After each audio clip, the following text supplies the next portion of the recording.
Hello, Aisha, we have to do hard reset on Samsung Galaxy S4. Turn off the phone.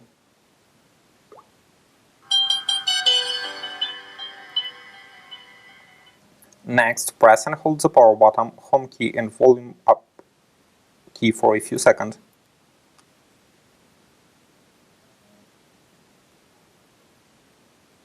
Release all keys when the Samsung logo appears.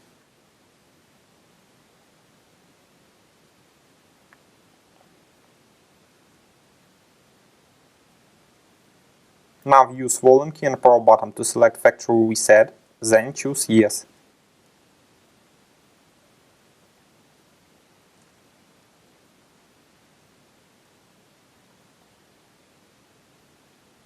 Finally, click the power button. Your device will now restart successfully. The hard reset is completed now. Subscribe to our YouTube channel and rate the video.